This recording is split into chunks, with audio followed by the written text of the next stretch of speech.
Assalamu alaikum.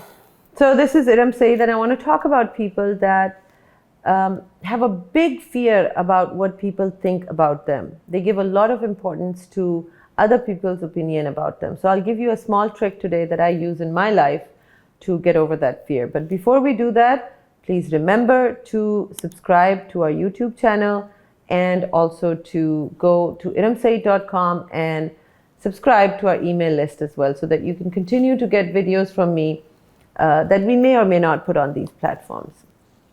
Okay, so let's talk about the kind of people that really have a lot of worry about what people think about them. Most people have this worry anyway. So those are not the people I'm talking about. There are certain types of people who get paralyzed thinking about what others are going to think about them.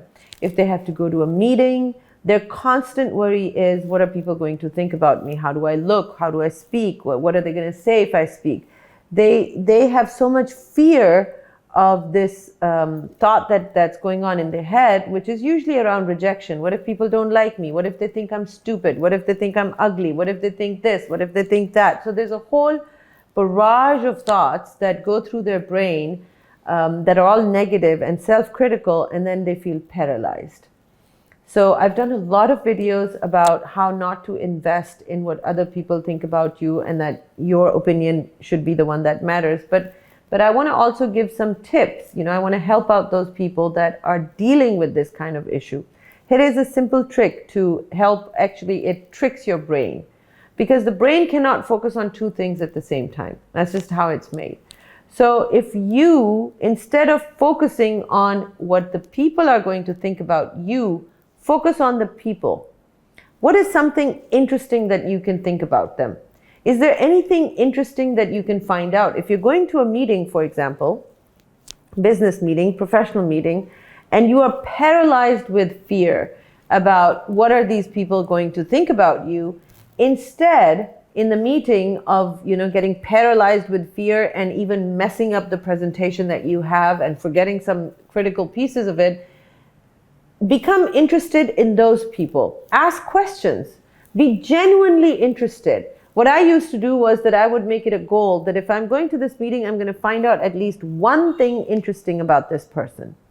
So what that would do is I would ask questions. I would seem genuinely interested. Everybody likes that. People like you if you're interested in them and you show sincere and genuine interest.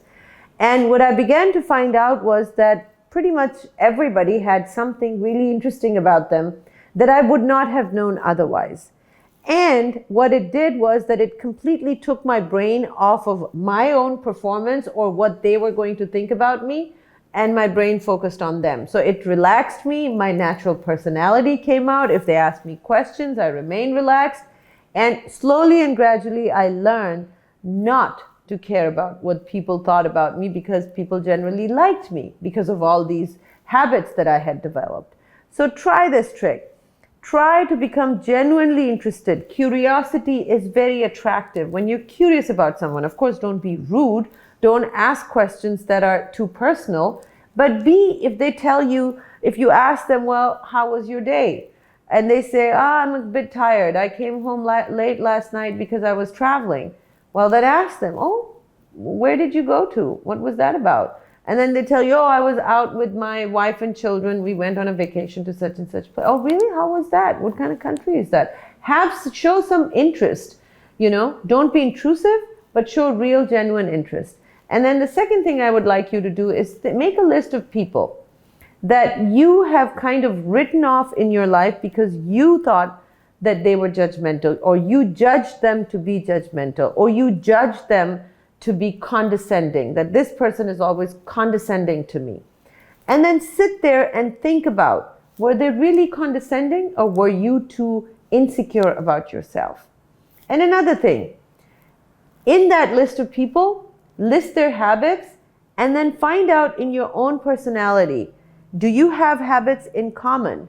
Are there any traits that you share with that kind of person? I can guarantee you that if you are honest and you do an honest analysis, you will find that you share a lot in common with them. Because guess what? We only get triggered by our mirrors. When somebody mirrors something in us that we don't want to see, we get triggered by that. And so we judge that person as bad, and then we don't want to deal with them. So try these techniques and let me know if they work. Thank you.